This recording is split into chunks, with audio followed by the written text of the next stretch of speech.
Ok, vamos entonces a Romanos 1:17. Me voy a estar apoyando con la versión Reina Valera contemporánea. Tú lo lees con tu vista en Reina Valera 60 y yo te lo voy a leer en la versión contemporánea. Así comparamos las dos y nos va a ser más fácil poder entenderlo, ¿vale? Gloria al Señor. Mi hermano dice, porque en la justicia de Dios se descubre de fe en fe. ¿Entiende usted? ¿El subtítulo? Sí. Gloria a Dios, tenemos otro subtítulo. Bueno, pero este versículo nos va a hablar mucho acerca de la justicia y la ira de Dios. Entonces tenemos un título más en otra Biblia. Gloria al Señor. Como está escrito, más el justo vivirá por la fe. Es el 17. Gloria a Dios. Perfecto, se los voy a leer en esta versión y vamos a echarle ganas para que alcancemos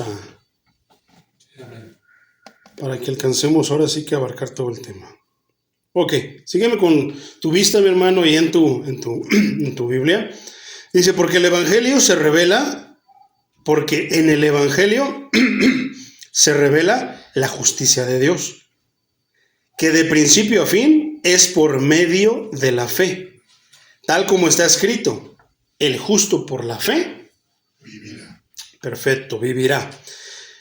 La justicia de Dios, mi hermano, yo creo que en Reina Valera dice la ira, ¿verdad? Amén. La ira de Dios. Entonces, esa palabra, esa frase, la ira, mi hermano, se traduce también como justicia.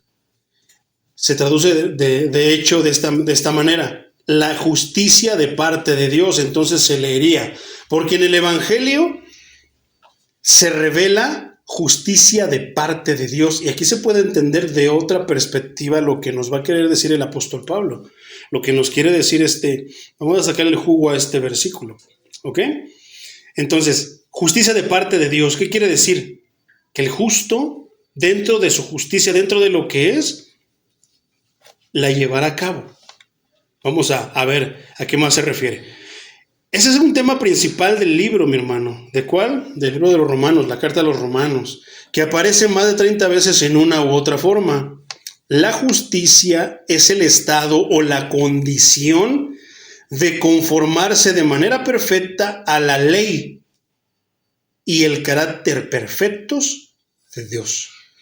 La justicia. ¿Por qué? Porque es justo, ¿verdad? La palabra viene tiene otros derivados. Justo. ¿Qué es una persona justa? Una persona que se conforma de manera perfecta a la ley, a lo que se establece, a lo que se estableció. En este caso no está hablando de la ley jurídica de estos tiempos, sino está hablando del Antiguo Testamento, la ley que Dios le dio a Moisés. El carácter perfecto de Dios. ¿Por qué? Porque Dios espera que nosotros, dice que somos hechos a imagen y semejanza. ¿En qué podemos ser nosotros semejantes a Dios? Sino meramente en su carácter. Él espera que nosotros seamos semejantes a Él en su carácter. ¿En qué? En muchas cosas que el Señor Jesucristo nos ha enseñado y que la carta a los Romanos, siendo la columna vertebral del Evangelio, nos va a enseñar. Entonces, otros términos de la misma raíz griega, ¿por qué? Porque sabemos que el Nuevo Testamento fue escrito en griego. Entonces, aquí estamos hablando de raíces griegas. También ocurren unas 30 veces y se traducen por lo general o sea que hay otras maneras de que el mismo significado, pero aparece con otras palabras. Ya vimos, por ejemplo, justicia, justo, justificado, justificación. Son los otros términos que aparecen en esta carta. Entonces, y otras expresiones similares que tienen que ver más o menos con la misma palabra. Dios es el único que posee justicia como algo inherente a Él mismo. ¿Cuántos dicen amén? ¿Cuántos saben que Dios es el único ser que posee justicia? Sí, amén. Quitemos a Dios todo. De hecho, quitemos. ¿Por qué el mundo está como está? Precisamente porque no tiene a Dios. ¿Cómo quién es? ¿Verdad? Dice el ateo, no, es que yo no reconozco y esto y lo otro. Bueno, entonces si una persona viene y mata a tu mamá, entonces, eso está bien, ¿verdad? No, pues claro que no. Es que sin Dios no hay justicia. Sin Dios no podemos saber qué es bueno y qué es malo. Entonces, aquí hay muchos versículos, mi hermano, para poder nosotros saber que Dios es el único que posee justicia. Por ejemplo, Job 9:2, apúntalo mi hermano, dice: esto es verdad y lo sé. ¿Cómo puede el hombre justificarse ante Dios? Qué tremendo. Por otra parte, mi hermano, Deuteronomio 32:4 dice: Él es nuestra roca y su obra es perfecta. Todos sus caminos son de justicia, ¿verdad? Él es el Dios de la verdad, justo y recto. En Él no hay ninguna maldad. Por otra parte, Juan 17:25 dice: Padre justo, lo llama el apóstol Juan, el mundo no te ha conocido, pero yo te he conocido y estos han reconocido que tú me enviaste. ¿Quién está hablando? El Señor Jesucristo. Poderoso es el Señor.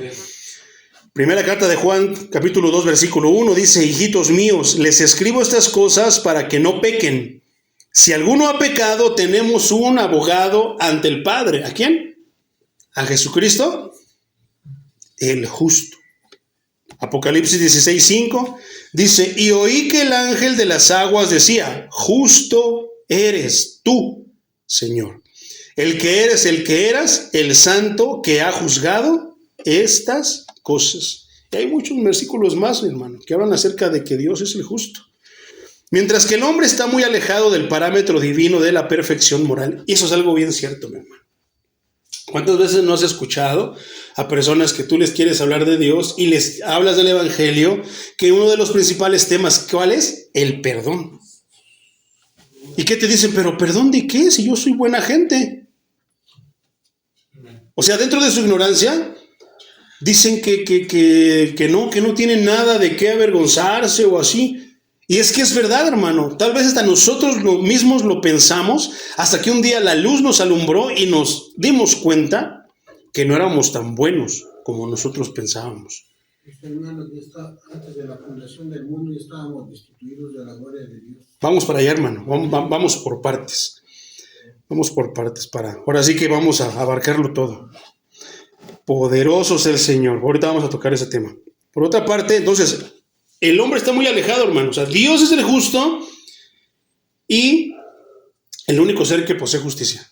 Por otra parte, el hombre es totalmente lo contrario. Está alejado de esa justicia. Está alejado de todo eso. Estamos muy alejados del parámetro divino de perfección moral. ¿Quién es el único que cumplió ese parámetro divino de perfección moral? El Maestro. Solamente Él. Nadie más lo podía cumplir. Y es que eso tiene que ver mucho, hermano. Tenemos que tocar ese tema porque la misma carta nos lleva. Entonces, por partes vamos a ir viendo a lo largo ya el capítulo 3, 4, 5. Vamos a empezar a ver que se va a empezar a desglosar de una manera mucho más profunda. En lo que vamos a poder ver el por qué era tan importante que alguien tuviera este parámetro divino de perfección moral. ¿Por qué? Porque en el sacrificio se ofrecía un cordero.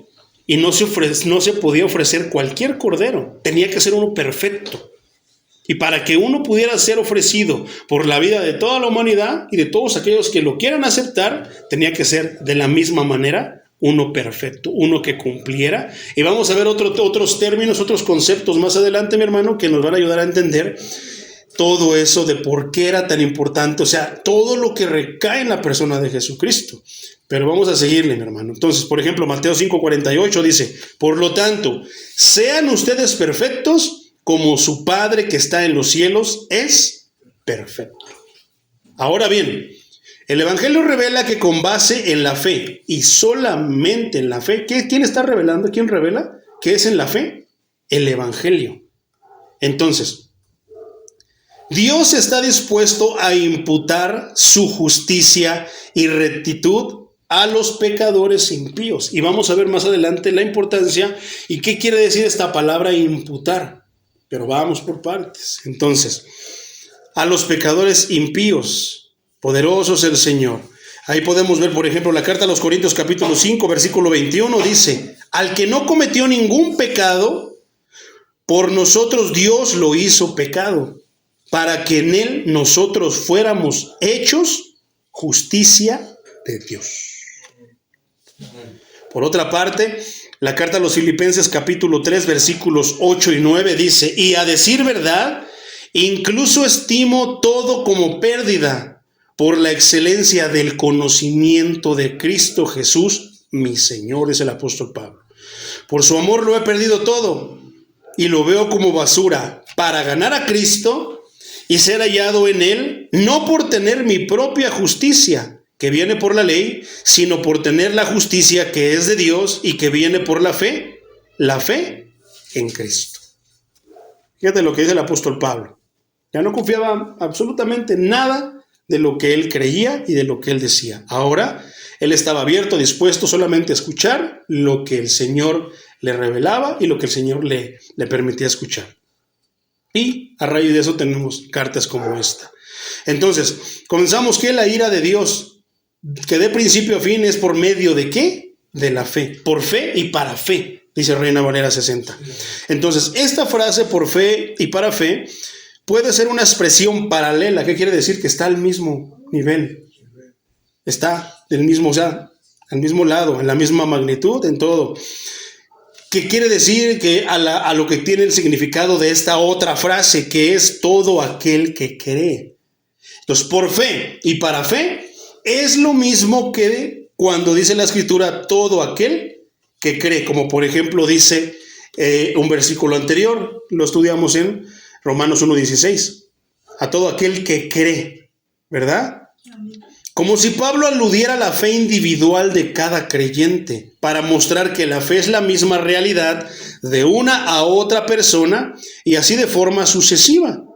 También puede ser que Pablo quisiera señalar que la justicia de Dios se basa por completo en la fe, de principio a fin.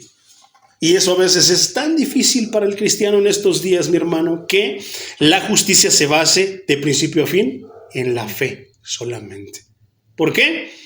Porque vamos a seguir mejor estudiándolo. Después dice, como está escrito, el justo por la fe vivirá. Esa palabra, mi hermano, es importante porque la vamos a ver escrita muchas veces y mencionada muchas veces. Y es una palabra que debe de estar siempre en nuestros labios. Nosotros, más que hablar de la denominación, que hablar de testimonios, que hablar de doctrinas que son a veces ajenas a la Escritura, siempre nosotros tenemos que respaldarnos con versículos bíblicos, con la misma Biblia. Y eso sucede cuando alguien va a decir, como está escrito, que siempre sea. Estamos predicando, ¿no? Sí, mire que la salvación, esto y lo otro, sí, como está escrito. Y con eso vamos a respaldarnos y nos vamos nosotros a deslindar de una responsabilidad que le corresponde totalmente a la palabra de Dios. ¿Por qué? Porque a veces piensan que nosotros somos los que les estamos echando. A veces piensan que nosotros somos los que les estamos aludiendo. Somos que los estamos señalando. Y no, es la palabra. La palabra es la que los juzga. Por eso no tiene sentido esa frase que dicen, no juzga, hermano, no debemos de juzgar. No, es que no soy yo. Es la palabra la que juzga a las personas. Es la palabra la que juzga las actitudes. ¿A poco no? Sí. Poderoso es el Señor. Entonces, como está escrito, eso es lo que quiere decir esa palabra. Te vas a respaldar con la Biblia. Eso es lo que estaba haciendo Pablo, respaldarse con la Escritura. Por ejemplo, dice Habacuc 2:4, dice, aquel cuya alma no es recta es arrogante, pero el justo vivirá por su fe. Como está escrito. Porque ves que Pablo alude y dice, como está escrito, y dice, el justo por la fe vivirá. ¿De dónde sacó eso? De Habacuc 2:4. Pablo se propone, hermano. Pablo tiene la intención grande de demostrar que el método de Dios siempre ha consistido en justificar a los pecadores por la gracia y con base en nada más que la fe. Y volvemos a lo mismo. Qué difícil es para el cristiano de hoy ser justificado solamente por la fe. ¿Por qué? Tiene que agregar algo, tiene que hacer algo, tiene que ofrecer un ritual, llámese ayuno, llámese échate un trago de aceite, o sea, tantísimas cosas que se han metido. Tienen que hacer algo para ayudarle a Dios, para ayudar a la salvación. No, el apóstol Pablo y el Evangelio dicen que Cristo es suficiente, que el sacrificio de Cristo es suficiente. Pero qué difícil es para el cristiano creer que es salvo por gracia. O sea, ¿salvo por qué? Porque a Dios le plació darle ese regalo. ¿Gracia qué es? Regalo. Que es salvo por gracia, por regalo. Porque a Dios le plació darte. Lo único que tienes que hacerlo es ¿qué? Recibirlo. Amén. Pero qué difícil es que alguien reciba la salvación en estos tiempos. Y no es por obras, sino porque no quieren, hermano. Ellos quieren mejor una sanidad, aunque su alma se vaya al infierno. Quieren prosperidad, aunque su alma se vaya al infierno. Pero pocos quieren ser salvos, sin importar que no tengan sanidad aquí, o sin importar que no tengan prosperidad aquí en esta tierra. De hecho, en estos días, el evangelio moderno proyecta que tú no puedes, que si eres pobre es porque no has creído. Que si estás enfermo es porque no has creído. ¿Verdad? Y no, hermano. Pregúntale a Pablo. Pablo tenía una enfermedad, dijo que le rogó 3 veces al Señor y el Señor no lo sanó. ¿Por qué? ¿Qué pasó ahí? Le faltó fe a Pablo, yo creo, según los predicadores de estos tiempos. No, hermano. Pero no es el tema ahorita, hermano. Estamos hablando de la gracia, de que el justo por la fe vivirá. Entonces, Pablo, hermano, se propone demostrar que el método de Dios ha consistido en justificar a los pecadores por la gracia y con base en nada más que la fe. Dios estableció a Abraham como un modelo de vivir con fe. ¿A poco no? ¿Por qué? ¿Quién es el llamado padre de la fe? Abraham. Entonces, los hijos de Abraham, ¿cuál es la característica que tienen que tener? Fe. Que se mueven por fe, ¿verdad? Gálatas, por ejemplo, 3, 6 y 7, capítulo 3, versículos 6 y 7, dice así: Abraham creyó a Dios y le fue contado por justicia. Sepan, por tanto, que los que son de la fe son hijos de Abraham. ¿Tú de quién eres hijo? Si tú te mueves por la fe, entonces eres hijo de Abraham. Pero si no eres hijo de la fe, entonces, no te mueves por fe, entonces no eres hijo de Abraham. ¿Qué decían los fariseos?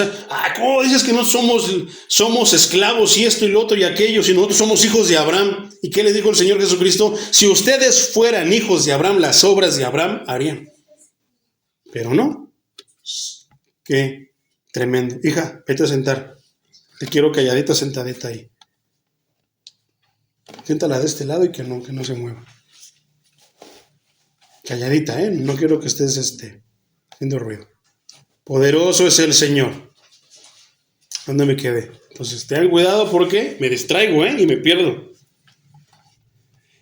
Esta expresión, hermano, ya me perdí, déjame regreso. En otro lugar, Pablo usa la misma frase, mi hermano, para argumentar que nadie jamás ha sido declarado justo delante de Dios, sino solamente Abraham. Y fue declarado justo, ¿por qué? Por la merita fe. Y que la fe verdadera se demuestra con acciones. Porque la fe sin obras está muerta. Así lo escribió. Filipenses 2, 12 y 13 dice: por tanto, amados míos, ya que siempre han obedecido, no solo en mi presencia, sino mucho más ahora en mi ausencia, ocúpense en su salvación con temor y con temblor. Porque Dios es el que produce en ustedes lo mismo el querer como el hacer, por su buena voluntad, dice el apóstol Pablo. Esta expresión, mi hermano, hace hincapié en que la fe verdadera no es un suceso aislado. O sea, tú no puedes decir, tengo fe y no predicar. Tú no puedes decir que tienes fe y no vienes a la iglesia. Tú no puedes decir que tienes fe, pero ni siquiera lees la Biblia. O sea, no. Pero hay muchos que dicen, no, yo creo en Dios. ¿Y por qué no se congrega? No, es que yo ahí en mi casa, ahí leo mi Biblia, ahí oro. O sea, no es malo que ores en tu casa, que leas la Biblia en tu casa, pero de hecho es un extra, ¿no? ¿Por quién va a venir Cristo? ¿Por tu casa? ¿Por los que se congregan en sus casas? Por su iglesia. ¿Y a qué se refiere iglesia? Tiene 2 significados, que es a lo que es el edificio, pero la otra es a los que conforman, a los que están dentro de ese edificio. ¿Y por quiénes va a venir Cristo? Por los que están dentro. Entonces tiene esos 2 significados, ¿verdad? Y te imaginas, no, es que ya me congrego por internet. ¿Y quién es tu pastor? ¿Qué le vamos a decir? No, yo solito camino, o sea, una oveja dirigiéndose sola. Pero ese es el pensamiento del moderno de hoy, hermano. totalmente diferente a lo que Pablo está enseñando. ¿Por qué lo querían colgar? ¿Por qué lo querían apedrear? ¿Por qué lo querían matar? Porque no te creas que es tan moderno. Ese pensamiento ya estaba en esos tiempos. Por eso le hacían lo que le hacían a Pablo. Entonces, no estaba aislado, hermano, sino que la fe, hermano, es una manera de vivir. Algo que perdura hasta el fin. Esa perdurabilidad de la fe tiene que ver con la perseverancia de los santos. Ahí hay otro punto, mi hermano. No todos perseveran. Estaba escuchando ahí en el Facebook, hermano, estaba así, me salió de repente que decía Ricardo Montaner vuelve al catolicismo y está componiendo canciones a la Virgen María. Se echa de ver, hermano, lo que dice la parábola del sembrador, que una semilla cae en un tipo de terreno, otra cae en otra, pero otra cae en terreno fértil. ¿Y qué dice la palabra? Que la fe genuina de los santos perdura. Una de las características del cristiano genuino, hermano, del santo genuino, es la perseverancia. A pesar, ¿qué hablábamos acerca de la semilla de mostaza? O sea, olvidémonos de que no salió el demonio. No. ¿Cuál es la característica por la que el Señor Jesucristo hace mención acerca de la semilla de mostaza? Es que tenía poquita fe, basta poquita fe. Ya vimos que no, que la Biblia no nos apunta eso, que hablaba ¿qué? A las características de la semilla de mostaza. ¿Y qué? O sea que tenían que ver con tantas cosas, que la pisaban, o sea, tantas cosas que tienen que ver con su resistencia, que es fuerte, que a pesar de muchas circunstancias no se seca así de fácil. A eso se refería el Señor con esa mención de la semilla de mostaza. No a lo chiquito, sino a las características de la semilla de mostaza. ¿Y qué tiene que ver eso? ¿Cuál es una de las que pues resuenan? La perseverancia. El cristiano que tiene fe genuina persevera. ¿Y porque tiene fe? Porque la fe sin obras está muerta. O sea, no está escondido bajo de la cama y ya es salvo y los demás. No. Su fe lo va a incitar a ¿qué? ¿Qué es lo que pasa con nosotros cuando la fe comienza a encenderse en nosotros? ¿No queremos compartirle a todo el mundo acerca de la palabra? ¿A poco no? Entonces, qué tremendo, ¿verdad?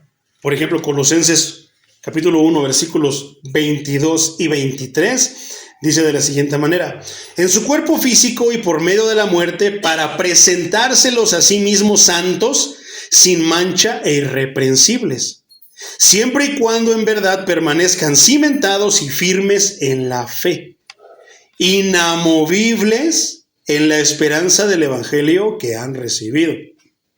Ahí hay otra pregunta: ¿qué evangelio se ha predicado? Aparentemente se predica el evangelio y todos, acuérdate que está el evangelio de la prosperidad. ¿Y es el evangelio de Cristo? No. Pero se predica y se hace pasar como el evangelio de Cristo, ¿verdad? El evangelio de sanidades, hasta lo ponen así en lonas grandotas: noche de sanidades, venga por su sanidad, como si los apóstoles y Cristo estuvieran interesados en eso. De repente puede respingar a alguien y decir: ¿a poco Cristo no quiere que yo sea sano? Sí, pero primero quiere que seas salvo. Primero tu salvación. Y después la sanidad. ¿Te acuerdas del versículo que estuvimos estudiando en la imposición de manos?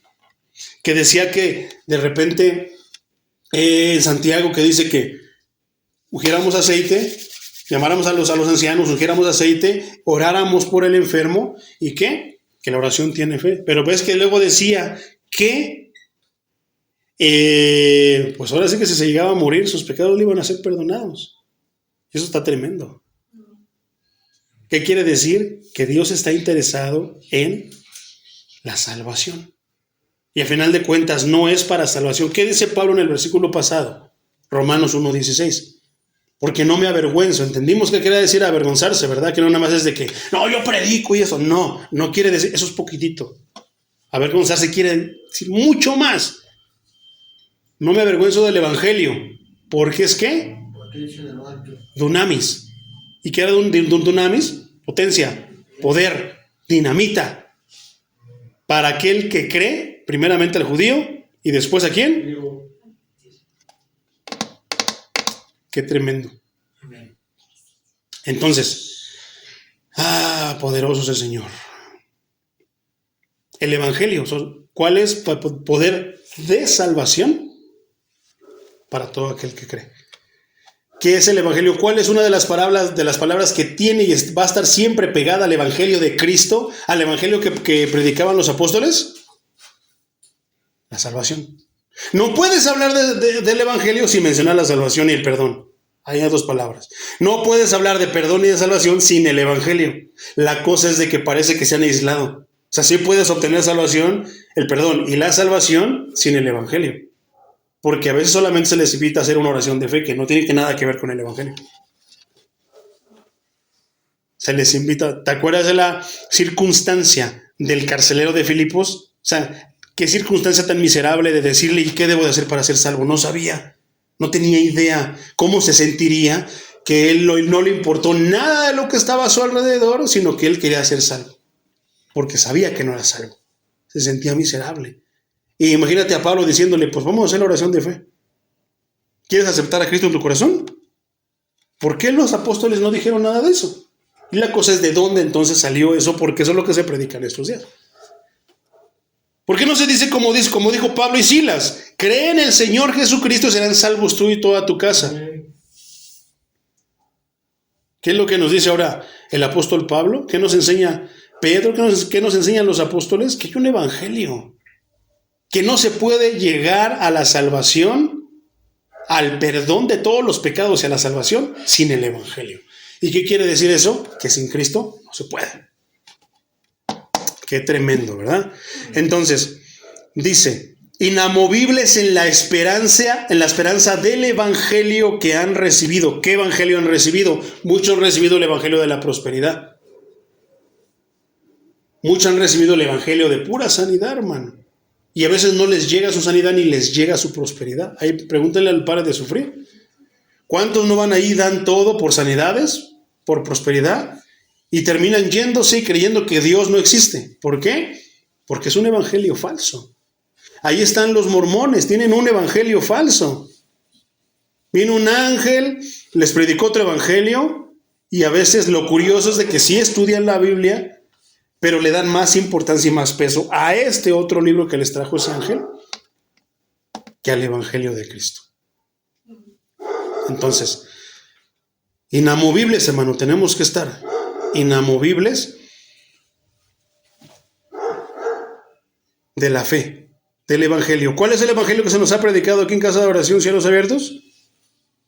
Que nosotros predicamos a Cristo y a Cristo crucificado y resucitado.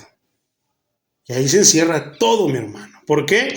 Predicamos a Cristo, el autor, el que nos va a salvar, el Salvador, crucificado, que tenemos que también cargar nuestra cruz y también crucificar todo, y que vamos a morir, pero que así como el Padre resucitó a su Hijo, es la esperanza que tenemos, que Cristo no nos va a dejar en la tumba, en el sepulcro, que nos va a levantar. Ese es el evangelio que tenemos que predicar.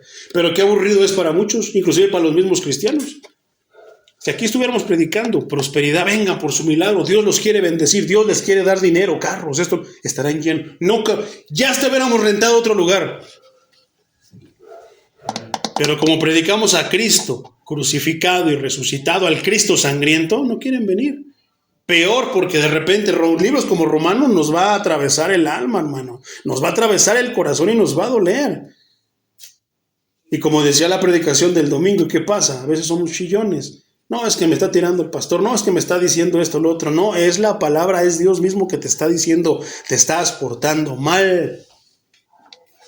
Pero, ¿qué hacemos? En vez de aceptarlo, si venimos al evangelio tenemos que venir con la mentalidad de que nos van a venir a decir una y otra vez que estamos mal, que estamos pensando mal, que nuestras actitudes son malas, que nuestras costumbres son malas. Pero si no, quien no venga con esa actitud va a terminar yéndose como siempre. ¿Tendrá la salvación? Muy difícilmente, hermano, hasta que no cambie esa actitud. Entonces, poderoso es el Señor.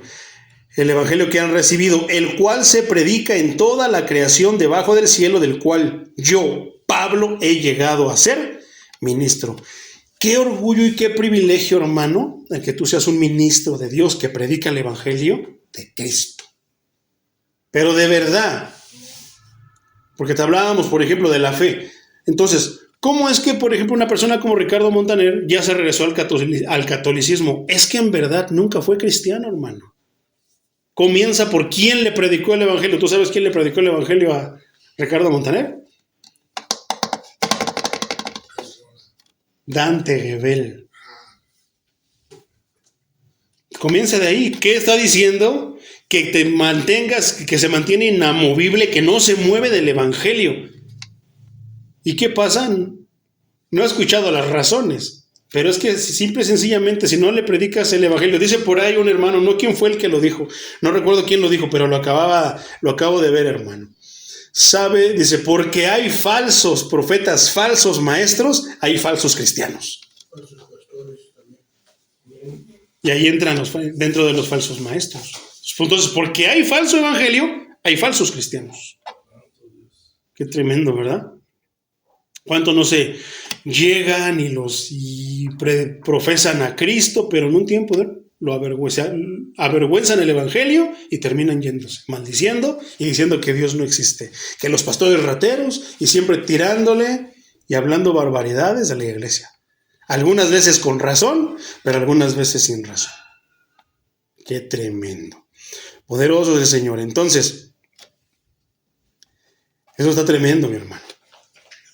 Un tema central, por ejemplo, en la historia de Job, es que sin importar, ¿qué hablábamos de la inamovible fe? ¿Qué quiere decir eso? Que no se mueve. Que te pase lo que te pase, tú sigues confiando en Dios. Lo vamos a ver más adelante. Esto así, de una manera bien desglosada y mucho más ampliamente, por palabras del apóstol Pablo. Pero por el momento, mi hermano, un tema central en la fe es, por ejemplo, la historia de Job. Es que sin importar lo que haga Satanás, la fe que salva, porque entonces, ¿qué quiere decir esto? ¿Qué me está queriendo decir? Que entonces así como hay una fe verdadera, hay una fe falsa. Que hay una fe que salva, pero hay una fe que te hace creer que eres salvo, pero que no te salva. Y qué tremendo será eso, porque tú te imaginas en estos momentos cuántas personas han perecido creyendo que tenían una fe que salva y se van a encontrar con el Señor y que les va a decir, no te conozco. ¿Te imaginas a una persona, por ejemplo? Qué feo que lo mencionemos, pero como Cash Luna, ojalá y que se arrepienta, hermano. No queremos la muerte de ninguna persona que tuvo la oportunidad y que rozó y que abrazó el evangelio, pero que de repente lo torció o simplemente predicó uno falso o recibió uno falso. Pero te imaginas una persona como, por ejemplo, él, una super mega iglesia, esto y lo otro. ¿Tú crees que él sabe que no es salvo? Él piensa que es salvo. Y te imaginas con esa tranquilidad, no, Señor, traje miles al evangelio. Y ahí empieza a exaltarse. Traje miles al evangelio, Señor. Porque es lo que se predica también, lo que se enseña, que nosotros ganamos almas. ¿Verdad? Como tenemos mucho que darles, ganamos almas. Entonces, gané muchas almas, Señor. Yo tenía la iglesia más grande de Latinoamérica. Y te imaginas qué tremendo que en esa confianza que puedas tener en lo que has hecho, en las obras, aún sabiendo que la salvación no es por obras para que nadie se gloríe, para que nadie se eleve, y que de repente le diga al Señor, ¿quién eres? Soy Cash Luna, no te conozco. Aléjate de mí, hacedor de maldad. Qué tremendo. Entonces, qué tremendo, hermano, pero te das cuenta que somos partícipes de eso, somos copartícipes y que podemos nosotros predicar el evangelio genuino para que personas que en el momento que lleguen a la presencia de Dios, inclusive sin que les diga nada, pasa al gozo de tu Señor. ¿Por qué? Porque te predicaron un evangelio, era la espada que atravesaba hasta partir en dos, hasta lo más profundo del alma, como está escrito, y seguiste ahí. ¿Y qué dice? La historia de Job, que sin importar lo que Satanás haga, la fe que salva no puede ser destruida. Y a pesar de que Satanás te quitó a tus hijos, a pesar de que Satanás te quitó tus tierras, a pesar de que yo le permití a Satanás que te hiciera esto, lo otro y aquello, y a pesar de que te dio esta roña, tú seguiste glorificando mi nombre. No puede ser destruida la verdadera fe. Satanás se va a cansar de hacer miles de cosas, pero ahí está un ejemplo en la Biblia bien claro. ¿A quién le ha pasado lo que le pasó a Job? Yo creo que a nadie de nosotros, hermano. Sí nos ha ido en feria, sí nos han pasado cosas bien difíciles, pero yo no creo que hayas perdido o que te haya pasado lo que le pasó a Job. Entonces está tremendo, mi hermano. Si nosotros nos comparamos, ni siquiera compararnos con lo que el maestro sufrió para la cruz, simplemente con compararnos con Job, mejor calladito me veo más bonito. Versículo 18. La ira de Dios se revela desde el cielo contra toda impiedad y maldad de quienes injustamente retienen la verdad. La ira de Dios, mi hermano. La ira de Dios, mi hermano, no corresponde a una explosión impulsiva de enojo dirigida a las personas que no sean del agrado de Dios, porque muchos piensan que es así, hermano. O sea, como si Dios fuera como nosotros. O sea, yo de repente exploto y fuego del cielo, así como los boanergas.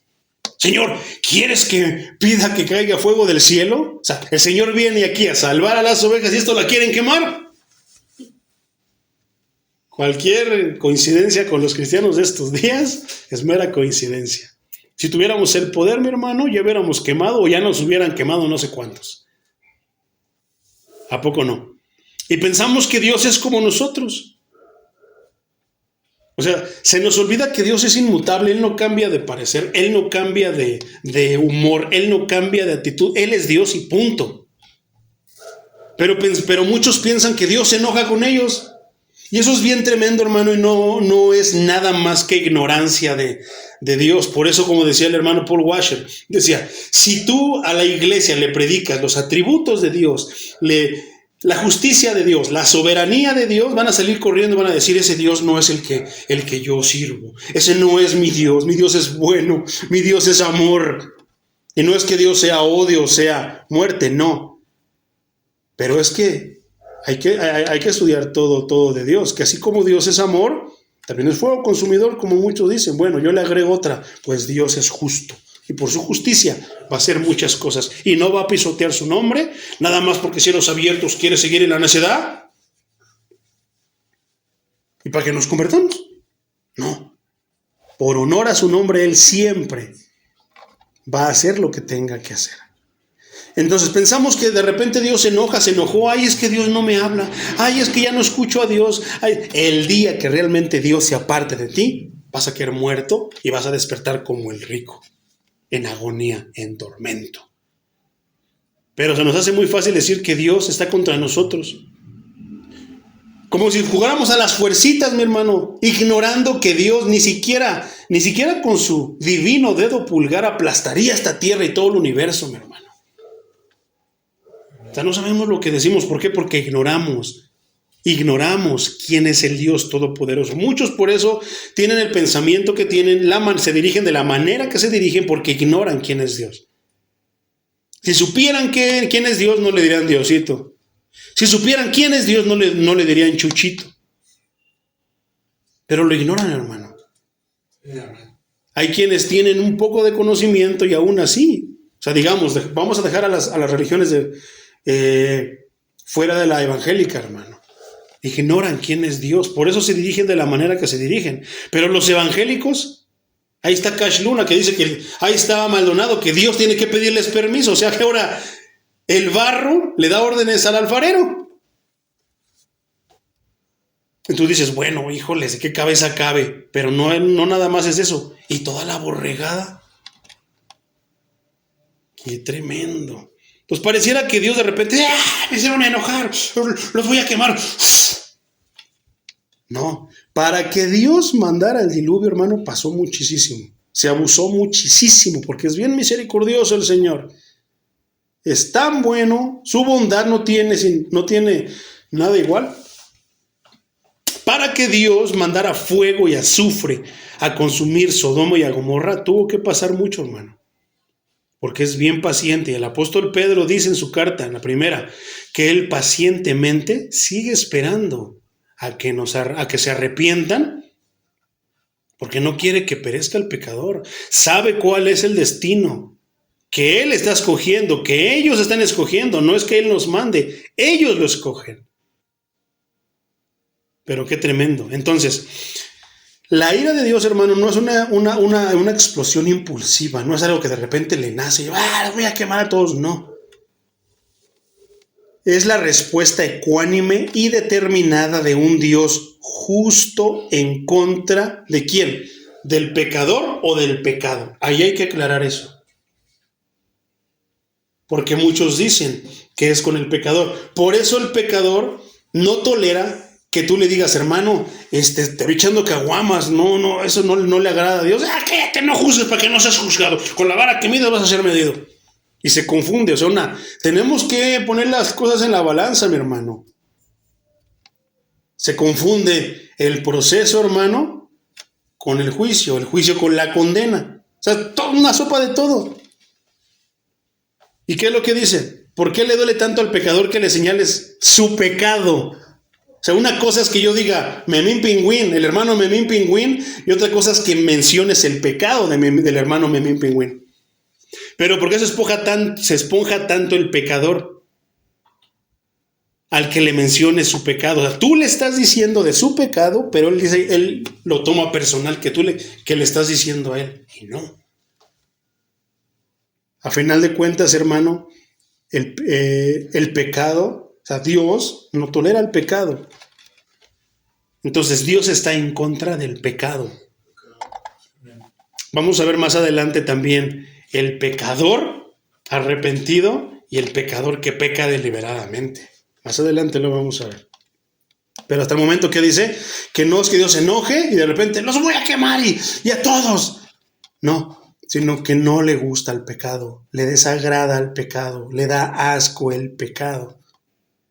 Por ejemplo, Salmos 2:5 dice, pero ya enfurecido les habla y con su enojo los deja turbados. El versículo 12 del capítulo 2 de Salmos. Ríndanse a los pies de su Hijo, que no sea que Él se enoje y ustedes perezcan, pues su enojo se enciende de repente, pero no es un impulso, o sea, lo sobrelleva, les da la oportunidad y es bien paciente el Señor, ¿eh? Nadie tiene más paciencia que el Señor, hasta que llega el momento que dice, ya te di mucha oportunidad. Dice que eres lento para la ira. Exactamente. Lento para la ira, o sea que, híjoles, ya cuando el Señor decide ya que caiga fuego del cielo y te quemes porque ya abusaste, tantas veces. Pues su enojo se enciende de repente. Bienaventurados son los que en Él confían. Poderoso. Hay muchos más salmos, mi hermano. Isaías 51:17 dice, despierta Jerusalén, tú que bebiste de la mano del Señor el cáliz de su ira. Despierta, tú que bebiste hasta la última gota el cáliz de aturdimiento. Levántate. Suena tremendo, ¿eh? Jeremías 25, 15 y 16 dice de la siguiente manera. Así me dijo el Señor y Dios de Israel, toma de mi mano la copa de mi vino, del vino de mi furor, y haz que beban de ella todas las naciones a las cuales yo te envío. Cuando la beban, temblarán de miedo y perderán el juicio por causa de la espada que lanzo contra ellas. Eso también es Dios. Pero yo una vez hablaba con una hermanita que conocí cuando yo empecé a conocer, ella también cantaba, por eso éramos parte de un grupo, entonces la conocí y de repente yo veía que caminaba como que no caminaba, o sea, a mí yo crecí con la idea espiritualmente que pues, tenemos que estar en santidad para poder ministrar, para poder estar cantando, para poder estar predicando. Y yo le decía a esta hermana, tú no estás caminando en santidad y eso. Ay, pues, tu Dios es un Dios de odio, me decía. Y al leer estas palabras recuerdo eso. Como dice, sí es cierto. Cuando les predicas esa parte de Dios, que Dios es santo, que es justo, que es todopoderoso, no lo entienden, para ellos Dios es amor y punto. O sea, amor, y luego hasta eso, ni siquiera pueden entender el concepto de amor refiriéndonos a Dios. ¿No? El tipo de amor, que es un amor que no podemos nosotros tener ni retener, es un amor propio de Dios. No, hay una grande diferencia entre eros y agape. Grandísima la diferencia. Pero hasta eso tienen un mal concepto, o tal vez lo torcieron, de amor, y entienden por amor alcahuetear. Y piensan que al decir Dios es amor, Dios es alcahuete. Y no, Dios es santo, es justo, poderoso es el Señor. Oh, Dios de los ejércitos. Juan 3:36 dice, el que cree en el Hijo tiene la vida eterna, tiene vida eterna, pero el que se niega a creer en el Hijo no verá la vida, sino que la ira de Dios recae sobre él. Qué tremendo, suena tremendo. Conociendo a Dios me hace temblar, hermano, se me enchina la piel. Efesios 5:6 dice, que nadie los engañe con palabras vanas, porque por estas cosas viene la ira de Dios sobre aquellos que no lo obedecen. Que no nos, ¿qué? Que no nos engañen con palabras vanas, porque sobre ello viene la ira de Dios. ¿Te imaginas todas esas iglesias que tienen el nombre de Cristo, que tienen el nombre de iglesia cristiana evangélica y que están predicando todo menos la palabra? Va a venir la ira de Dios sobre ellos. Qué tremendo. ¿Por qué? Porque al estar con un evangelio falso, no obedecen el evangelio verdadero, no obedecen las verdaderas instrucciones. ¿Y qué va a pasar? La ira de Dios va a venir sobre ellos. Cristo no los va a reconocer. Qué tremendo es eso. Entonces dice, la ira de Dios se revela. Se revela esa parte, mi hermano. La definición más precisa es revelada de manera constante. Entonces se leería de esta manera. La ira de Dios es revelada de manera constante. O sea que constantemente nos está diciendo qué es lo que no le gusta y nos está avisando, sabemos, nos enseña qué es lo que va a pasar. Y a veces es en palabras tan sencillas. Primera carta a los Corintios, capítulo 6, versículos 9 en adelante, habla de una lista de pecadores que no se han arrepentido, no, que siguen cometiendo ese tipo de pecados, y termina diciendo que no heredarán el reino de Dios. ¿Dónde está la protección? En el reino de Dios. ¿Dónde está la felicidad? En el reino de Dios. ¿Fuera de él? ¿Fuera de Dios? ¿Habrá felicidad? No, hermano, la ira de Dios vendrá. Yo no quiero imaginar cómo es la ira de Dios cuando termine con esta tierra. ¿Cómo será cuando termine con todo esto? Entonces, en esencia, la palabra significa descubrir, hacer visible o dar a conocer. Dios revela su ira de dos maneras, de una manera indirecta y una manera directa. La indirecta es mediante las consecuencias naturales de transgredir su ley moral universal. La manera directa es por medio de su intervención personal. En el registro del Antiguo Testamento, mi hermano, desde la sentencia impuesta a Adán y Eva hasta el diluvio universal, desde el fuego y azufre que destruyó por completo a Sodoma hasta el cautiverio en Babilonia, presenta evidencias claras de esta clase de intervención. Directamente Dios intervino. Y las otras es por medio de lo que pasa, hermano, alrededor. ¿Qué hablábamos? Que a veces tenemos el presidente por juicio, hermano. Las iglesias tienen el pastor que tienen por juicio, sea para bien o sea para mal. O sea, por ejemplo, hablamos otra vez de las iglesias como la de Cash Luna, Maldonado, esas iglesias que son grandes y les predican todo menos el evangelio. ¿Qué Dios quiere decir? O sea, muchos dicen, ¿por qué no lo libre y pone un pastor que les predique verdaderamente en el evangelio? No, es que esa gente va siguiendo eso, no va siguiendo a Cristo. Por eso el Señor permite que tengan un falso maestro, un falso pastor. Es juicio. O sea, no tiene que caer fuego del cielo, como aquí podemos verlo, directamente o indirectamente. De manera indirecta, ¿cómo? Les permite un pastor mediocre, un pastor, un predicador mentiroso, interesado, convenenciero. ¿Por qué? Porque las ovejas es lo que van buscando. Ahí les manda Dios el juicio. A final de cuentas, ¿qué es la peor parte del juicio que van a tener? La perdición. Podrán tener aquí a lo mejor carros, porque dice Maldonado que no, que ahí en su iglesia el que no tiene un carro del año es porque no ha creído. Y yo digo, qué tremendo, pero que la gente no se da cuenta es que la gente se deslumbra con eso y va siguiendo eso. Está tremendo, mi hermano. Entonces directamente Él lo hizo. Adán y Eva pecaron y sí ¿qué hizo el Señor? Simple y sencillamente, usha. Este lugar de privilegio es para mis hijos, es para los que han obedecido, es para los que se han esforzado, es para los que siguieron a mi amado Hijo Jesucristo. Y como ellos no obedecieron la orden que directamente el Señor les dio, Dios les dio, ¿qué hizo? Usha, vámonos. Y aquí estamos sufriendo hasta que otra vez venga el Maestro y regresemos a la tierra prometida. Regresemos a la tierra, a la nueva Jerusalén que nos espera. Qué tremendo. Entonces, la revelación más gráfica de la ira y el odio santos, porque Dios no puede odiar como nosotros. Dios, cuando tiene odio, es un odio santo. Su ira es santa. Santos de Dios, en contra del pecado. Fíjate que eso es bien claro, tener siempre en cuenta que Romano nos va a hablar mucho en contra del pecado, no del pecador. Y después cuando nos habla de los dos tipos de pecadores podremos entender aún todavía más. Pero hasta el momento nos está hablando del pecado. O sea que Dios tiene un odio y una ira santa en contra del pecado. Esto se encuentra en el derramamiento de juicio divino sobre su propio Hijo en la cruz.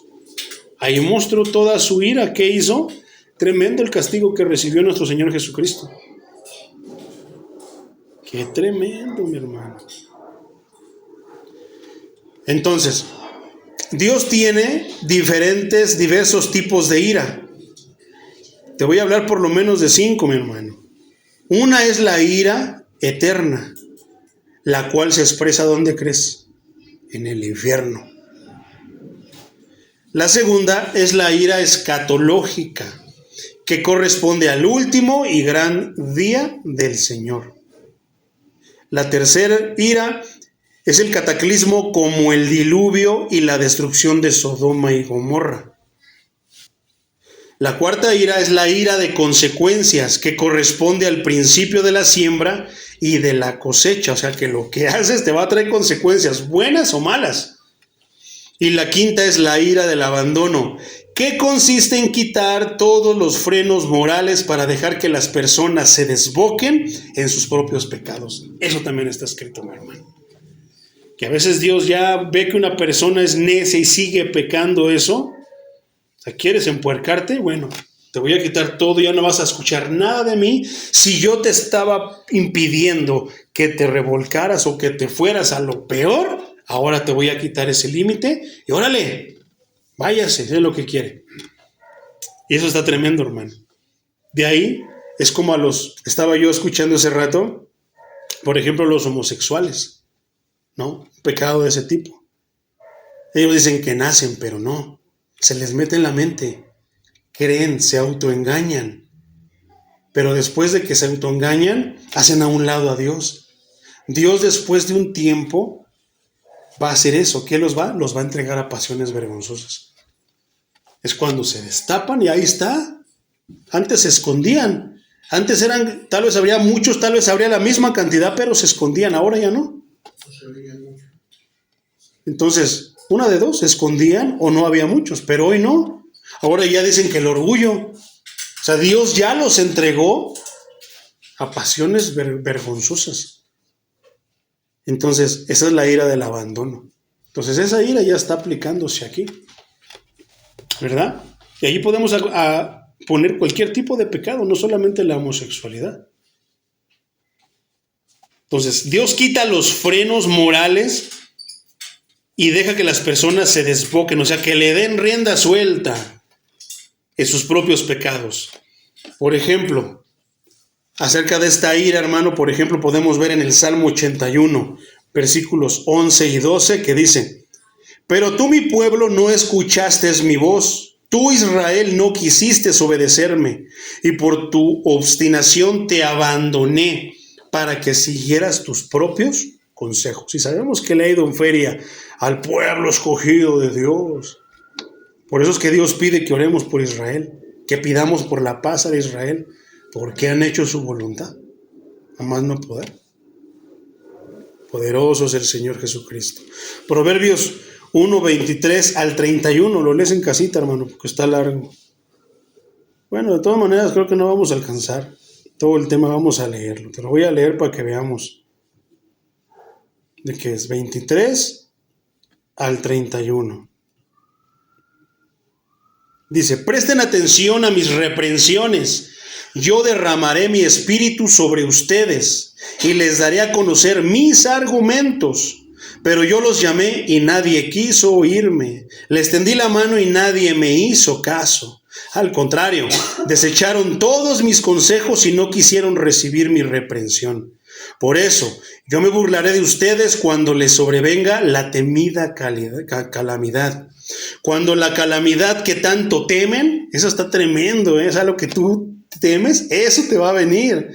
Les sobrevenga como un torbellino, cuando les sobrevengan tribulaciones y angustias, entonces me llamarán y no les responderé. Me buscarán de mañana y no me hallarán, puesto que aborrecen la sabiduría y no optaron por temer al Señor.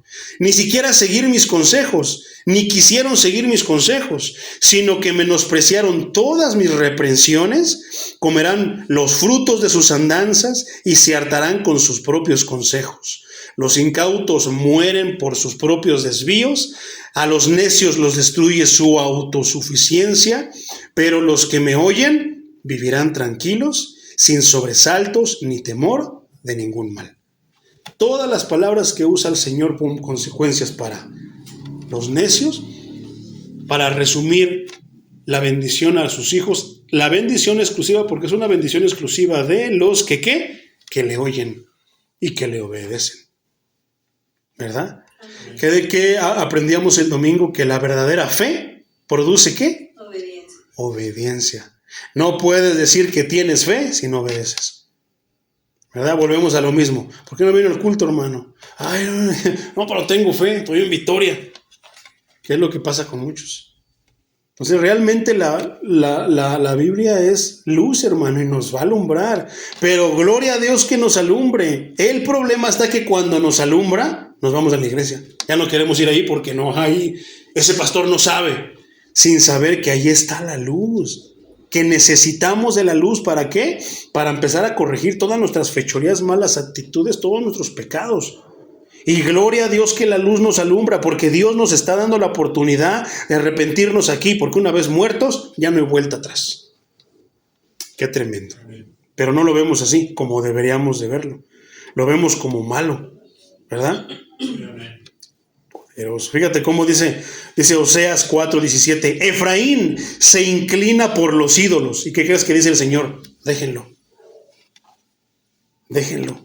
Pero muchas veces eso se toma como, que no, esa iglesia no tiene amor, ese pastor no tiene amor. No, hermano, es que Dios nos permite, si estamos en comunión con Dios, Dios nos permite saber, nos permite estar ahí con un hermano, unos hermanos, una familia, dale hasta que el Señor dice, déjenlos. Señor, ya los vi, déjalos. Lo que no se toma en cuenta es que la familia piensa que porque el pastor ya no va, pierde el pastor porque es una familia menos a la iglesia. No se dan cuenta que están perdiendo al Señor. El tesoro está en su casa. El tesoro está en las manos de Cristo. El tesoro es Cristo. Si no tienen a Cristo, no tienen nada. Pero ¿cuántos congregantes que andan allá en el mundo rondando, que andan fuera, que no vienen a la iglesia, piensan que estamos perdiendo nosotros por no tenerlos? No, están perdiendo ellos por no tener a Cristo, por no obedecer a Cristo, confiados en de que ya son salvos, confiados en de que en su casa oran. No, hermano. O sea, te imaginas, nosotros nos esforzamos. Imagínate que hubiera estado lloviendo, aguantamos lluvias, calores, aires, hambre, porque el predicador se tarda un buen. Y todo, sufrimos de todo, Para que uno que no hace nada, de repente el Señor le diga, pásale. Pero es que eso pasa en el mundo, hermano.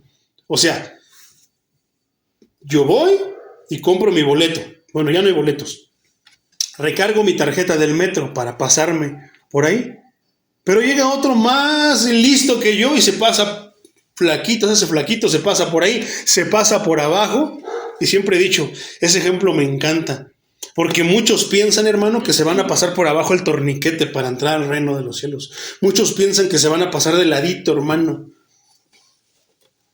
Sin saber que en el reino de los cielos Dios es justo y que ahí no va a haber. E inclusive dice una de las parábolas, mi hermano, que hay uno que no estaba vestido, ¿con qué? Con traje para las bodas del Cordero, y que le dijo, ¿tú qué estás haciendo aquí? ¿Quién te invitó? ¿Cómo entraste? Y es curioso que no dice nada de qué contestó, sino que el Señor dijo, sáquenlo y échenlo ya a la oscuridad, donde está el lloro y crujir de dientes. Pero muchos piensan que se van a pasar, como los políticos. Yo los he escuchado que dicen, no, yo por eso tengo ahí con 40,000 varos, porque si ahí hay business yo le quiero entrar. O sea, fíjate los pensamientos que tienen, porque desconocen. O sea, ¿qué papel juega la ignorancia? Porque por eso lo hacen, ¿verdad? Está tremendo esto, mi hermano. Vamos a acabar con este versículo y ahí lo vamos a dejar porque no vamos a alcanzar.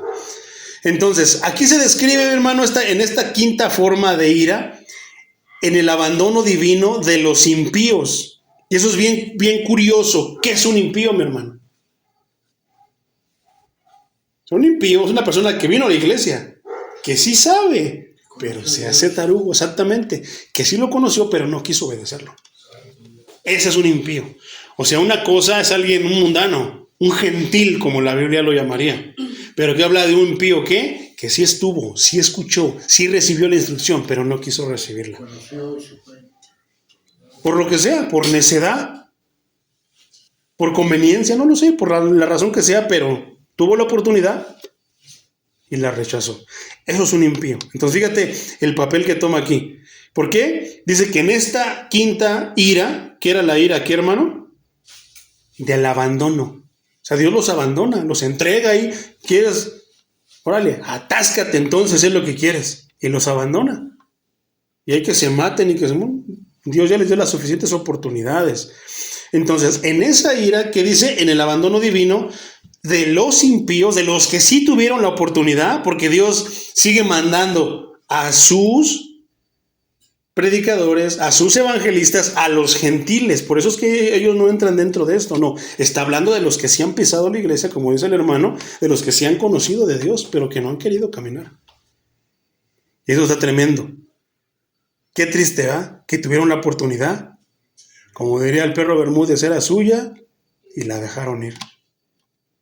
Qué tremendo. Entonces, en el abandono divino de los impíos, que ha continuado durante toda la historia para que entretengan todos sus pecados con las debidas consecuencias. Pero ellos piensan que Dios, el Dios alcahuete, los va a salvar. O sea, al que se esforzó, al que perseveró, al que intentó, luchó por tener una fe inamovible, que le pasaron cosas muy parecidas que las de Job y se esforzó todo, Dios le va a decir, ya pásale, mi chavo. ¿Y tú? No, pásale tú también, porque Dios es amor. Dios sería injusto si hiciera eso. Pero como Dios es justo, ¿qué va a hacer? ¿Qué dice? ¿Y tu vestimenta, tu traje para las bodas? Sáquenlo. No lo quiero ver aquí. Incluso a lo mejor hasta impío, hermano, tiene que ver con, como dice el libro de Apocalipsis.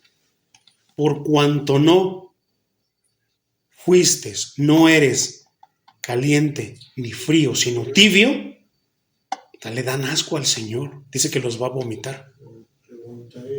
De mi boca. Te voy a aventar, me das asco. Tiene que ver con el impío, porque no tuvo el valor ni para irse al mundo, ni para quedarse dentro de la iglesia. Quería estar combinando las cosas. Qué tremendo. Continúa diciendo entonces, hermano. Después vamos dice, la ira de Dios se revela desde el cielo contra toda impiedad Esa palabra impiedad, mi hermano, indica una falta de reverencia, de devoción y de culto sincero al Dios verdadero. Y esto está bien tremendo, hermano. ¿Qué quiere decir esto? ¿Cuántas iglesias, hermano, están llenas de impiedad? Muchos piensan que la impiedad es que no le das una moneda al limosnero, que no le das una comida al que vive en la calle, que no le regalas uno de tus 1000 sacos al que ocupa. No, hermano, esa no es la impiedad de la que está hablando el libro sagrado. La impiedad indica la falta de reverencia, devoción y culto sincero. ¿A quién? Eso quiere decir que está atentando directamente ¿contra quién? Contra el mismo Dios al que dicen venir a adorar. ¿Qué pasa? Como decía el hermano Pedrito, con esos que se clavan con el teléfono. ¿Qué pasa con los que interrumpen la predicación? ¿Qué pasa con los que en la alabanza hacen esto, lo otro? Van con un corazón que realmente nada más van porque quieren pasar lista. Piensan que es de pasar lista. Nada más voy, paso lista y no canto y hay que me vean llorando. O sea, hipocresía. ¿Cuántas iglesias no entran dentro de este rubro, mi hermano? ¿Cuántas? ¿Qué? Que tienen falta de reverencia, mi hermano. ¿Por qué? Luces por donde quiera. Las panderistas ya casi van en calzones. O sea, ¿qué tantas cosas no podemos ver, hermano? Yo creo que podemos hacer una lista de tantas cosas que hay en el culto de hoy. La devoción. ¿Tienen realmente la devoción? O sea, fíjate que hasta nos es pecado venir sin devoción a la casa de Dios. ¿Y cuántas veces venimos sin devoción? Ay, es que si no, pues es que mi esposo siempre quiere ir, o es que mi esposa siempre me lleva, o es que esto, venir sin devoción. A veces la falta de devoción nos hace no venir a la casa de Dios. El entendimiento es primordial, mi hermano. El conocimiento de Dios es primordial. ¿A quién le vamos a cantar si no conocemos a Dios? Por eso están todos los cantos que hoy están en la farándula cristiana, los cantos que están metidos en las iglesias. ¿Verdad? Estaba escuchando un canto hace rato de unos hermanos que son norteños, no recuerdo cómo se llaman, pero son como norteños, cantan un guapango, y a mí se me hizo chistoso, curioso el guapango. Pues el guapango es pegajoso, hermano, ¿no? Pero el canto hablaba del diablo, que el que se enoja y que aunque se enoje, yo dije, ¿en qué momento mencionaron al Señor? Pero no se dan cuenta. Entonces, ¿cuántas veces encontramos cantos? Comenzando por los cantos, es aquí donde hacemos el énfasis en los cantos, hermano. ¿Qué cantos? Yo estuve un día analizando lo que decía el pastor Chuy, y es verdadero, hermano. ¿Quieres conocer a una iglesia? Escucha la alabanza que cantan. Y yo he estado analizando 2, 3 iglesias con la alabanza que cantan, y yo digo, pues no tiene sentido, pero cuando vas a la palabra que predican, es exactamente lo mismo. Están en el mismo nivel su alabanza que la... Porque si ellos tienen una predicación que los confronta, así van a alabar al Señor. ¿Con qué? Con reverencia, con devoción y sinceros de corazón. ¿Qué estuvimos orando ese rato antes de que empezáramos el culto? No, el Señor puso en mi mente y estuve diciéndole, Señor, ayúdanos. No es por el tema. No, hermano, créeme lo que no.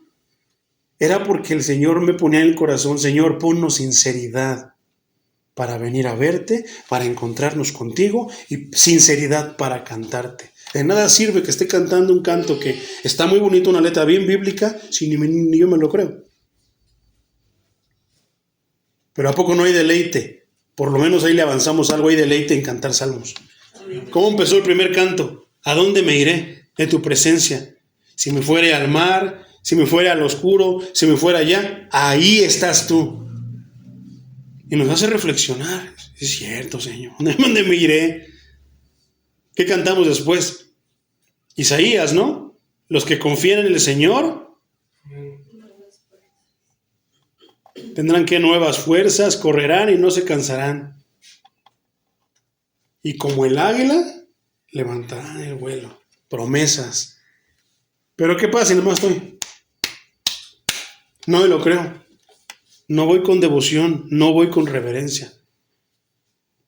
No es tanto que me gusten los cantos, no, es que el mensaje bíblico que tienen, hermano, es de bendición y yo quiero que la iglesia reciba bendición. ¿Y cómo les puedo yo compartir esa bendición? Es por medio de lo que ya está escrito. Pero no, volvemos a lo mismo. Muchos quieren cultos de sanidades, cultos de prosperidad. Venga, y el diablo, y como media hora con uno para sacarle un diablo, un demonio. Y lo ataron, lo amarraron y llegaron todo, lo despelucaron, hicieron tantas, lo tumbaron, lo levantaron, lo volvieron a tumbar y tantas cosas, hermano. Les gustan ese tipo de servicios, pero cuando les hablas del Cristo, cuando les hablas de la carta a los romanos, de la columna vertebral del Evangelio, no quieren, hermano. Las sillas van a estar vacías. A mí no me gusta, no, yo quiero algo de poder, de fuego. Aunque no tengan idea de lo que es poder según la Biblia como el Evangelio. ¿Por qué? Pablo dijo en el versículo pasado, porque no me avergüenzo del Evangelio, porque es poder. ¿A qué? A lo que ya está escrito, a las palabras del Maestro, a lo que enseñaron los apóstoles. ¿Quieres hablar y predica lo que está escrito? Que predica a Cristo crucificado y a Cristo resucitado. Pero no, andamos contando nuestras experiencias, testimonios, el que escuché el nuevo. No, predica el Evangelio, pero eso es aburrido para la iglesia, hermano. Si es aburrido el Evangelio, ¿qué será de los cantos que hablen de Cristo? O sea, como ese canto que dice, a ti, Jesús, que diste todo por amor. No, ¿verdad? No, yo quiero machácale, písale la cola al diablo, machácale, yo quiero esos. Y no, hermano, somos una iglesia de sana doctrina, somos una iglesia con cantos sanos. Pero no quieren ver los cantos. Yo me he dado cuenta que cuando cantamos uno de la farándula y lo grabamos tiene muchas vistas, pero cuando cantamos uno bíblico tiene bien poquitas. No lo quieren, ¿por qué? No es conocido, no lo quiero. Y basta nada más con que pusieran un poquito de atención, que vinieran con reverencia. ¿Qué te va a hacer la reverencia? Que pongas atención. No sabes de qué te va a hablar el Señor, no sabes de qué te va a hablar el predicador, no sabes qué mensaje le dio el Señor al predicador para que te hable. Pero tú vas a mostrar reverencia, vas a estar con los oídos abiertos, tomas lo que te toca y lo demás lo dejas. Devoción, como decía el hermano, amor, no vienes con amor. Porque si vinieras con amor, aunque no me guste ese canto, pero es que no es para mí, es para mi Dios, lo voy a cantar, lo voy a tararear en cuanto yo empiece así, en cuanto yo me aprenda un poquito, o voy a poner atención al hermano que los canta, para que cuando adelante la letra, yo lo quiero cantar porque alaba a mi Dios, exalta a mi Dios. Pero no, ¿verdad? Si no es de inspiración, si no es de Miel San Marcos, si no es de Juan Carlos Alvarado, no, yo no canto. Esos son desconocidos, no los...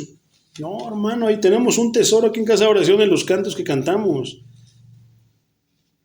Duermo bien tranquilo en las noches, hermano, sabiendo que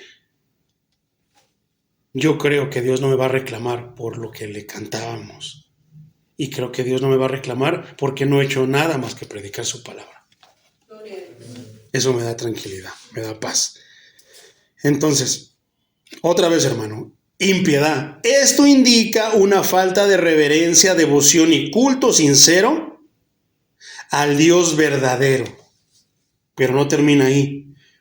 Una relación defectuosa con Él. Qué tremendo. Una relación defectuosa que no sirve con Él. Judas 1, 14 y 15 dice de la siguiente manera. Acerca de ellos profetizó también Enoc, el séptimo en orden a partir de Adán, y dijo, miren, el Señor viene con sus miriadas de santos, viene para juzgar a todos y condenará a todos los impíos por todas las malas obras que en su impiedad han cometido. Y aquí muchas veces podemos pensar por sus pecados, pero ahora estamos viendo que impiedad no solamente son las fechorías, sino que ¿qué? Que es la falta de respeto, la falta de devoción en el culto al Dios vivo. ¿Cuántos? Imagínate que No solamente era eso, sino que por pecados decidieron irse en el otro camino, por la puerta ancha. ¿Y a cuántos no vamos a decirles, híjole, vamos a juzgar? ¿Por qué? Precisamente, merenganito, ya pórtate bien, alaba al Señor. Ya, estate sensato, sosiego y alaba al Señor con sinceridad. Déjame en paz, hermano, tú no sabes, tú qué sabes, aburrido, santurrón. Que es lo que vamos a escuchar muchas veces, santurrones.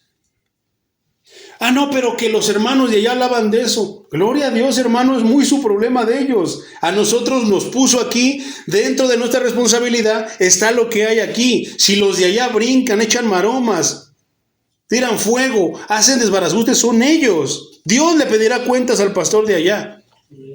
Si aquellos son aburridos, parece una nevera, su iglesia, pues Dios les pedirá cuentas a ellos. Nosotros debemos de preocuparnos por lo que tenemos aquí. A veces deberíamos ser como los caballos que se ponen su máscara y no ven ni a un lado ni a otro. Vemos al frente. Así debemos ser nosotros, debemos de ver al frente. ¿Y quién está al frente? El maestro. Entonces dice, por sus malas obras que en su impiedad han cometido y por todas las insolencias que los pecadores e impíos, aquí los separa. El pecador que no dejaba de pecar deliberadamente y el impío que tuvo la oportunidad pero no quiso. Han lanzado contra él porque no se dan cuenta que disgustan al Señor. Entonces, qué tremendo, mi hermano, está todo esto. Entonces, de ahí, hermano, nos quedan dos palabras. Como decía el versículo, dice, la ira de Dios se revela desde el cielo contra toda impiedad. O sea que desde el cielo se desatan tantas cosas contra los que no están poniendo atención, pero ellos piensan que no los ven. Piensan que el pastor no los ve. Piensan que el hermano de al lado no tiene derecho de decirle porque sí, con la vara que midas vas a ser medido. No, fíjate lo que está diciendo desde el cielo, mi hermano. Dice, contra toda impiedad y maldad de quienes injustamente, injusticia, dice Reina Valera. Esto se refiere, hermano, al resultado de la impiedad. Es injusto, hermano, que si venimos a la casa de Dios, podamos inclusive nosotros quitarle, robarle la atención, quitarle a los que sí quieran escuchar la oportunidad de escuchar la palabra de Dios, de cantar los cantos que glorifican a Dios. Injusticia, no es justo, hermano, que si tú vienes con un corazón sincero, con reverencia, con respeto, con devoción, y otros te quiten el privilegio que Dios te quiere dar a ti. Qué tremendo, ¿verdad? Amén. Entonces dice, injusticia se refiere al resultado de la impiedad, una falta de conformidad al carácter y la ley de Dios en pensamiento, palabra y hecho. Otra vez, una falta de conformidad al carácter y ley de Dios en pensamiento, palabra y hecho. Me viene a la mente cuando hablamos de inconformidad, hermano, la falta de conformidad. ¿Qué es una persona que no está conforme? Nada le parece. Si cantas cantos bíblicos, que porque son bíblicos. Si cantas cantos de repente hay medio pues, entre la farándula y bíblicos, que por qué estás cantando eso. Si no cantas cantos, si cantas cantos de la farándula, que por qué estás cantando de la farándula. Que si te predican de la Biblia y esto, que por qué está predicando a Cristo. Que si le predicas, nada les parece, hermano. Nada les agrada, de todo encuentran un pero. Eso también es injusto. Porque Dios va a hablar la palabra que Él tiene para su iglesia. Que Él sabe que su iglesia está necesitando. Y a veces nosotros queremos que se nos predique de esto, se nos predique de aquello, de lo otro. Y eso también se convierte en injusticia, mi hermano. Falta de conformidad al carácter. ¿Cuál es el carácter de Dios? A su bondad. Que por qué Dios no fue tan bueno con ella como fue con él. Que por qué así como Dios le ha dado a su hermano que luego viene de vez en cuando al culto y a mí, yo que vengo siempre, a mí no me da nada de eso. ¿Qué conocido es eso, Qué tremendo. A la ley de Dios en pensamiento. Poderoso es el Señor. Por último, mi hermano, dice, que injustamente retienen la verdad, que detienen la verdad. Aunque la evidencia proveniente de la conciencia la creación y la palabra de Dios es irrefutable, otra vez, aunque la evidencia proveniente de la conciencia, la creación y la palabra de Dios es irrefutable, los hombres optan por resistir y oponerse a la verdad de Dios por medio de aferrarse a su pecado. Es bien difícil, mi hermano, dejar un pecado.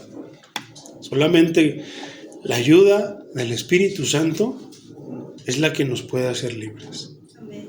Solamente la palabra de Dios nos puede hacer libres. ¿Por qué? Está escrito, hermano. Y conoceréis la verdad. Y la verdad os hará libres. ¿A poco no? Pero a veces queremos nosotros pensar o nos autoengañamos creyendo en ignorancia o tal vez en necedad que lo podemos dejar cuando queremos. Cuando lo mejor es que cuando la palabra alumbre un pecado de nosotros, le digamos al Señor, Señor, ayúdame. Ayúdame porque no confío en mí. Ayúdame, Señor, a dejar este pecado. Ayúdame a dejar atrás, no lo sé, tantas cosas, mi hermano. Salmos 14:1 dice, dentro de sí dicen los necios, Dios no existe. Corrompidos están, sus hechos son repugnantes, no hay quien haga el bien. Tremendo. Juan 3:19 y 20 dice de la siguiente manera, y esta es la condenación, que la luz vino, pero los hombres amaron más las tinieblas que la luz porque sus obras eran malas. Porque todo aquel que hace lo malo y aborrece la luz y no se acerca a la luz es para que sus obras no sean reprendidas. ¿Por qué muchos no quieren venir a la iglesia? ¿Por qué muchos detestan la predicación expositiva, hermano? Porque eso pasa, te expone. ¿Por qué no se quieren acercar a la luz? Porque ya saben que traen pecados. Porque el que sabe que anda dentro de lo que Dios dice, se acerca con confianza a la luz. Pero el que no, se enoja. Qué tremendo la condenación. La luz vino al mundo. ¿Te acuerdas que yo mencionaba, creo que fue en la predicación del domingo, que yo mencionaba, hermano, que un día Dios va a dar testimonio y va a decirle a muchas personas alrededor de aquí que en Cocula 283 hubo una casa de oración donde se predicó la palabra y donde había la luz para que las vidas fueran alumbradas y salieran de las tinieblas a Cristo? Sí. Ahí está, hermano.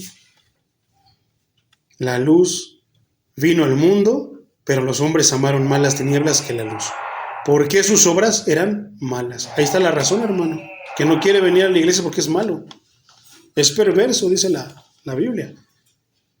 Pero todo aquel que hace lo malo aborrece la luz, no le gusta la corrección, no le gusta la rectitud. Por eso no quieren a Dios. Como dice el Salmo. ¿Qué dice el necio? Dios no existe, no hay Dios. Y no se acerca a la luz, ya sabe, hermano, que le van a salir tantas cosas. Pero ignoramos. A final de cuentas, así venimos nosotros. No queremos hasta que la luz nos alumbra y así venimos. Se alumbran todos nuestros pecados, pero gloria a Dios, hermano. Demos el consejo que es lo mejor que pueda pasarnos, que la luz nos alumbre, que salgan todas nuestras fechorías. ¿Por qué? Porque necesitan ser perdonadas. No porque nosotros creamos que estén escondidas, ya no tienen que perdonarse. No. Despojémonos, mi hermano. Liberémonos, quitémonos tantas cosas, limpiémonos de pecados que nos puedan estorbar para llegar al reino de los cielos, para llegar a la presencia del perfecto, para llegar a la presencia del Maestro. Quitémonos todo lo que nos estorbe para que no tengamos obstáculos para llegar a la vida eterna, para que sus obras no sean reprendidas. Despojémonos, mi hermano. La ira de Dios es bien tremenda, pero está en nosotros ir aquí a la vida eterna o a la ira de Dios. Esto es todavía un poquito, hermano. A los de Casa de Oración Chimalhuacán, ya íbamos en el 8. Híjoles, es un atravesadero. Todos agujerados, mi hermano, porque la carta de Pablo, por algo, se sonaban a Pablo por algo, correteaban a Pablo por algo, perseguían a Pablo porque lo que Dios le dio a Pablo era poderoso. El don que Dios le dio a Pablo era un don tremendo. Y ahora podemos disfrutar escudriñando, sacándole el jugo a las palabras que el Espíritu Santo le dio a Pablo y que Pablo nos compartió. Pero ¿qué pasa, hermano? Esto es exclusivamente, como dice, bendiciones exclusivas que traen consecuencias exclusivas para los que obedecen y para los hijos de Dios. Pero ¿cuántos no están escuchando nada de lo que está aquí y piensan que van a tener bendiciones exclusivas de parte de Dios? Bendiciones como cuáles, la paz es una de ellas. La paz protege el corazón, la paz protege vidas. ¿Por qué? Puede estar todo el mundo en caos, pero nosotros estamos en paz, porque con nosotros está. ¿Quién es el príncipe de casa de oración? El príncipe de paz. Y eso es lo que debe de abundar en nosotros, la paz. Cosas que no se pueden comprar, cosas que no puede lograr la psicología, muchas cosas, hermano, que no se pueden conseguir en la tienda de la esquina. ¿Okay? ¿Por qué no oramos, mi hermano? Y lo dejamos aquí en este versículo.